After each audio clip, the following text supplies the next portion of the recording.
gentlemen, please welcome OMH Commissioner Anne-Marie Sullivan. Please welcome Assembly Member Eddie Gibbs. Please welcome Assembly Member Marcella Mitanis. And please welcome Council Member Linda Lee. Please welcome Council Member Mercedes Narciss. And thank you to community-based organizations, Services for the Underserved, Federation of Organizations, and the Association for Care Management and Housing. Now please welcome TJ Curtis, Program Coordinator and Family Parent Advocate, Families on the Move, NYC. Jody Rudin, President and CEO, Institute for Community Living. And now, please welcome the 57th Governor of the great state of New York, Governor Kathy Hochul. Thank you. Thank you. Thank you. Please sit down. Please sit down. For far too long, society has literally ignored the crisis of mental health. But under my administration, we said no longer. And this morning, I had the privilege of joining people who are literally on the front lines of solving the mental health crisis. I took the 6 train down, got out at Grand Central, had some nice conversations with New Yorkers, always so friendly when they look up from their cell phones eventually. But I've had a chance to get off the train and meet the angels who are doing God's work here on earth. These are members of our homeless outreach units. We call them Safe Option Support, or SOS teams. And some of them are here today. I was so impressed. I could see the love in their eyes, knowing that what they're doing is so critically important. I want to thank Dr. Anne-Marie Sullivan, our Commissioner of the Office of Mental Health, for helping us chart a path forward where no man or woman has gone before, and leading hard into solving what has been perceived as an intractable crisis for so long that people just totally said we can't do it and moved on. Jody Rudin, the President and CEO of the Institute for Community Living, will be hearing from Jody in a couple of minutes about the great work they're doing, and TJ Curtis, the Coordinator for Families on the Move of NYC. I like that, Families on the Move. And many of the community-based organizations who are here today. Thank you, thank you, thank you. We have Services for the Underserved, Federation of Organizations, Association for Care Management, also the many elected officials who've been acknowledged here today. And we talk about these SOS teams. I launched them in April of 2022, right? Said it's a new day. We wanted a different approach. Shake things up a little bit, because the old way just wasn't working, right? We needed to get people that the homeless could trust, someone who understands them, who makes an effort to see them as human beings, give them respect, and when so earning their trust, help them transition to a safer home. And this will help them turn their lives around. I told them, you are doing God's work here on earth, and I said when they find people in the throes of poverty, addiction, homelessness, and so many other challenges, and we often see these people on the streets and in our parks and the subways, but these people are, I don't think they're trained to do this. I think it's innate. They treat them with compassion. They listen, they build that trust. And over the last year since we launched this, they've had over 2,000 contacts, 2,000. And they've guided, and this is the news flash, over 200 individuals who are chronically homeless, people suffering from severe mental illness, are now moved into permanent housing with wraparound services because of your work.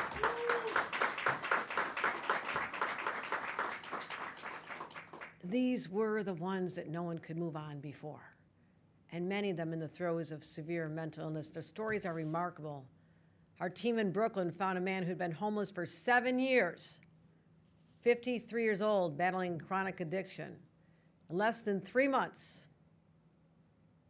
they got him off the streets, into counseling, into supportive housing, and my friends, he is thriving.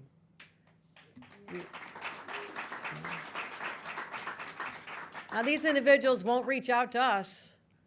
They're not going to say, oh, purple person wearing a purple T-shirt that says SOS, I think I'd like to, after 7 years of living here, maybe follow you to another place. No, the work has to come from us. We had to put the money and support behind this, an intentional effort. And my $1 billion historic investment in mental health, I proposed it, but I thank the legislature for supporting this as well, our members of the Assembly and the Senate and our leadership. I said we could start with 8 new homeless outreach teams so we can expand the vital work that was already going on, 5 in New York City and others across the upstate. And I said, let's not waste a single minute in getting that $1 billion out the door. It's not doing me any good sitting in a bank in Albany, right? We need that on the streets. So 6 months after the budget passed, and those paying attention to government know this is a historic timetable, nearly half of the RFPs that are for funding are already available, and the money is going out the door now. And that is critical. That is what urgency is all about. That'll help inpatient, outpatient, school-based mental health, housing, transitional beds, and workforce development. That's what we call a continuum of care. That's what it looks like. That is the way you solve the mental health crisis. And this system, as we know, has failed New Yorkers for so long. This system turned them away. And I said, enough is enough. It's a new day. And our new reimagining of mental health altogether, first of all, removing the stigma. Removing the stigma. I get reports almost every week from my mental health team on their progress. And I know we've identified probably 4,500 chronically homeless on our streets, unsheltered. And over half of them do have mental health challenges. So let's take that population. And that's the population we've already been targeting. And, there's so many ways to deal with this. But I want you to know we're proud of that success. I want to lift up the people who are implementing something we can talk about and propose in Albany. But I need the foot soldiers. And those are the people I'm here today to applaud and thank them in person on the streets and in our subways. There's other aspects of mental health, some that we would not have foreseen not that many years ago. Yesterday, as we spoke about mental health, we're talking about children.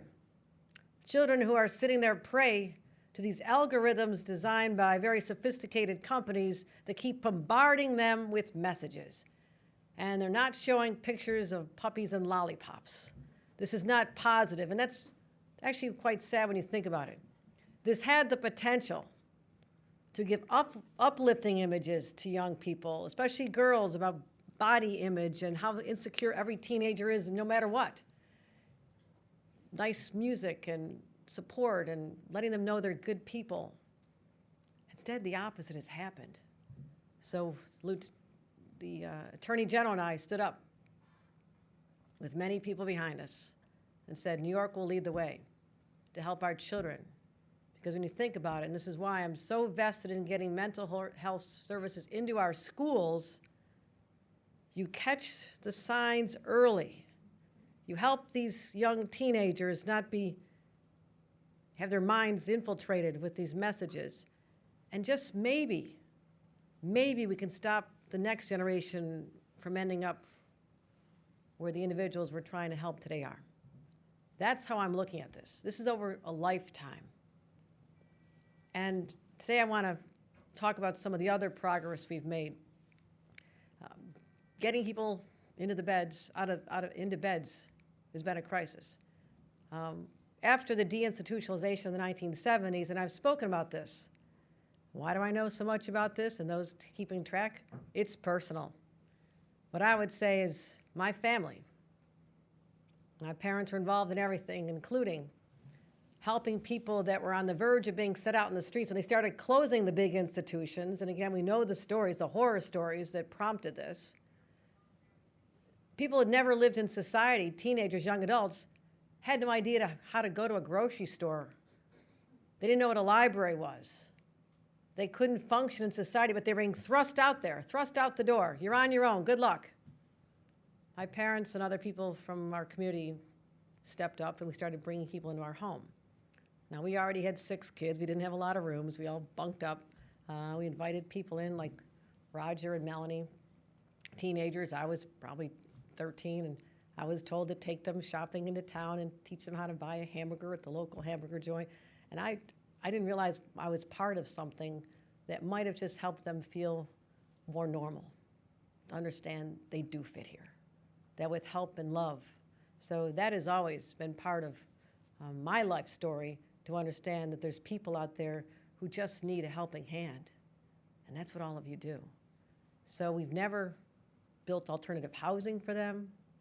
The homelessness crisis sprang up. Anybody surprised by that after deinstitutionalization?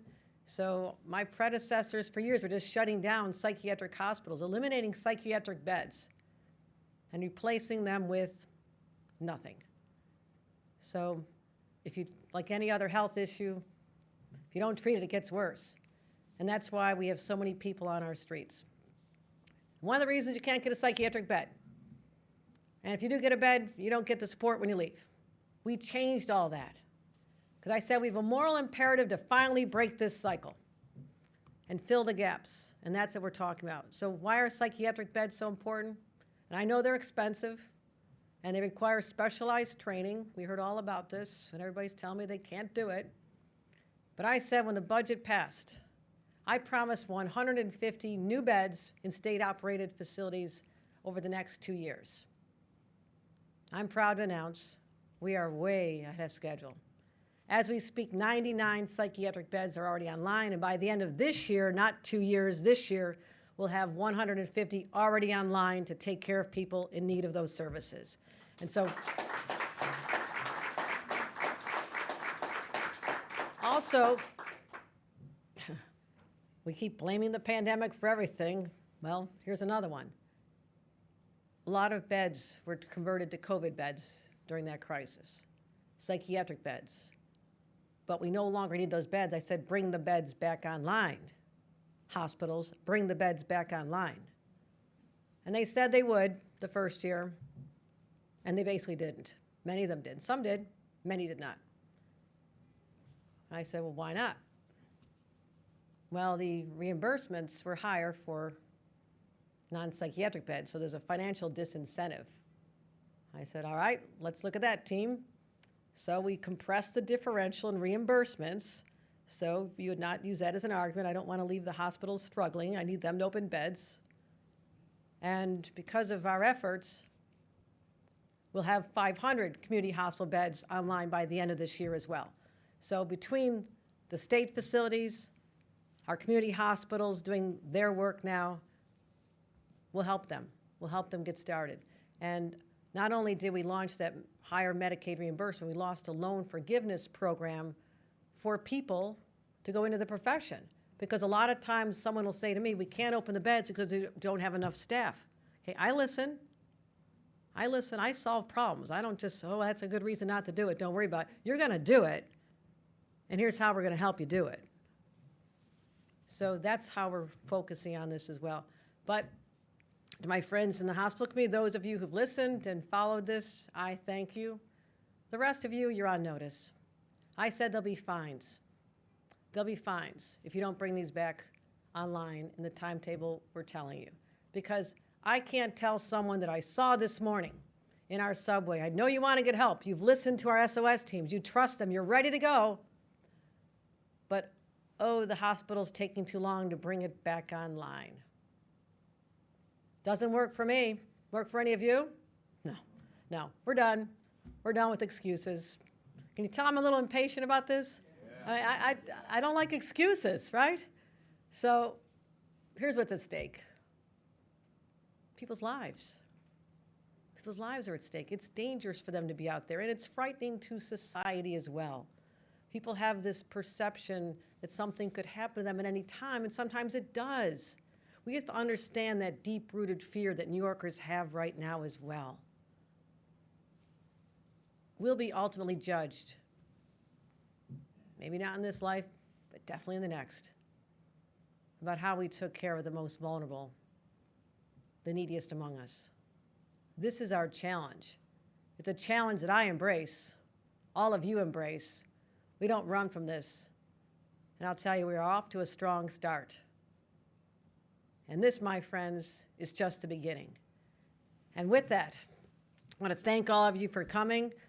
2 major milestones have been achieved, but we're at this every single day, and we do it with great partners.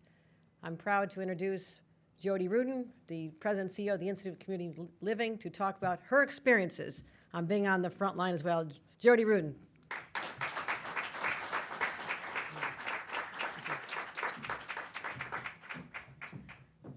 Good morning. Good morning. Thank you, Governor Hochul, for inviting me to speak here today. To make good on the promise of deinstitutionalization, we need to build out the continuum of care for those with the most serious challenges. Governor, your unprecedented billion-dollar investment in mental health does exactly this. Thank you. I have worked for the last 2 decades with people who have experienced the most significant trauma and faced the most serious challenges. I have seen firsthand the work that it takes to support those who have been neglected and who are products of the structural racism that creates extreme suffering.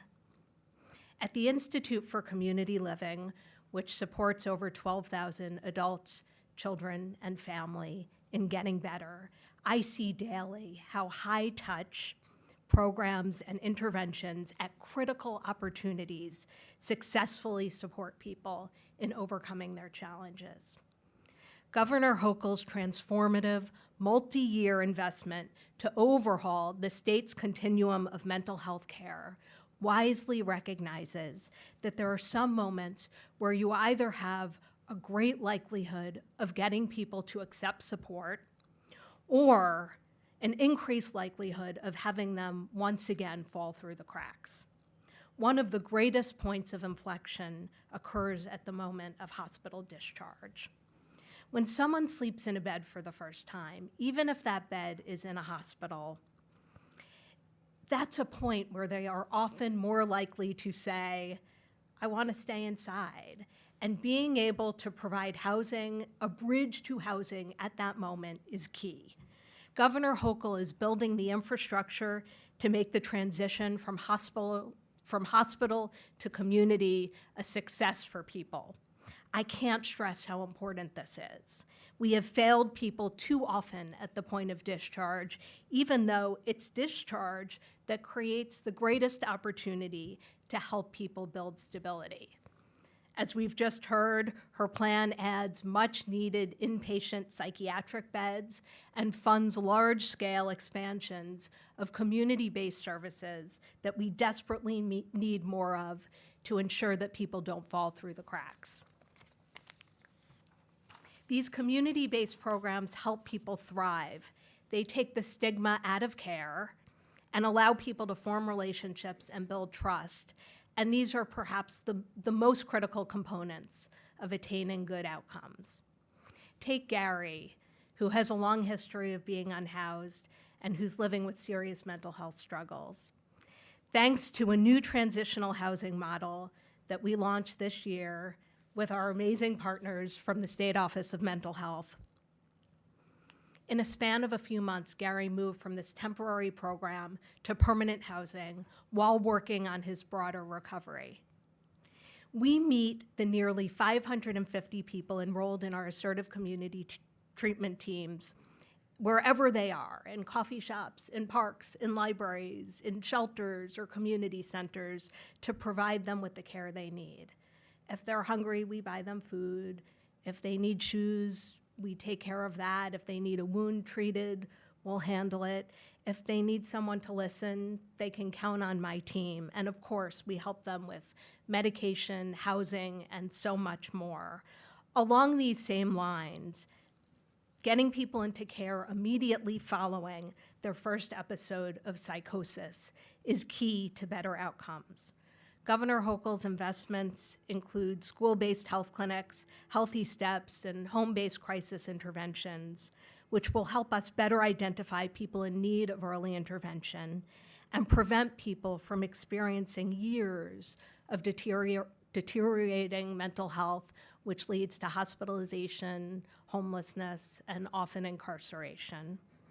Thank you again, Governor Hochul and team, for addressing the significant mental health challenges faced by New Yorkers. And thank you to our amazing partner, Commissioner Sullivan, and the State Office of Mental Health for your quick and admirable implementation. For those of us who have worked in government, we don't often see it work this seamlessly. Your commitment and the funding that you're allocating to address our severe shortage in care is going a long way in helping New Yorkers get better. Thank you.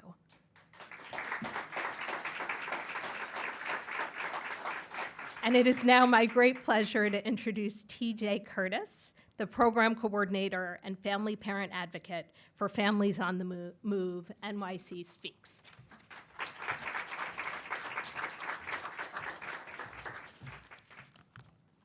Good morning. That's a lovely introduction. I'm TJ Curtis. I'm the Program Coordinator and Family Advocate for Families on the Move. As I reflect on the communities I serve, one thing from my personal experience always remains constant. It's the separation of its people. We went from a society coming together to hold each other accountable and lift each other up. But there's been a shift. And up until recently, as we're seeing with the governor's new proposal and the budget for the $1 billion for mental health crisis that we're fighting, we are starting to see that this is no longer, or should no longer be a thing. Yet in a developed society, we pride ourselves in what we're able to accomplish. And I'm glad to see this is one of those things that we're looking to accomplish, to pull back together. As the proverb goes, it takes a village to raise a child. And this rings true for helping individuals experiencing mental health issues. It takes more than one family or one clinician. It takes more than one provider or one service. It takes a top-down network approach of support for individuals to grow and be safe in this society. Yeah, as culturally diverse as New York is as a state, we have lacked a strong network of mental health care. Our systems haven't been inclusive, and our people have been falling through the cracks.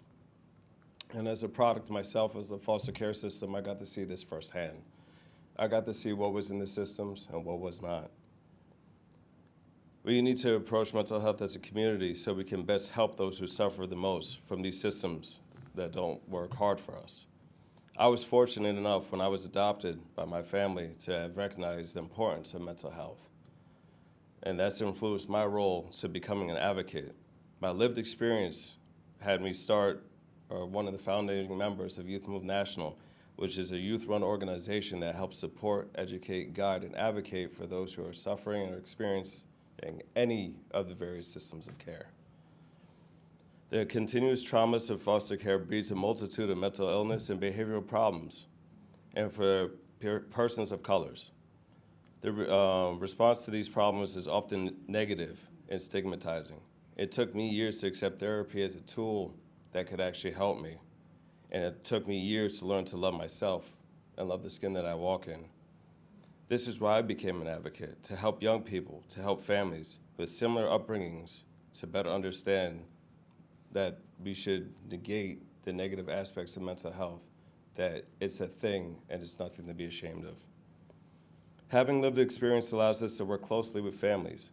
By bringing families into the conversation, we can listen to their needs and then begin to advocate for them and provide peer-to-peer support because we've been there.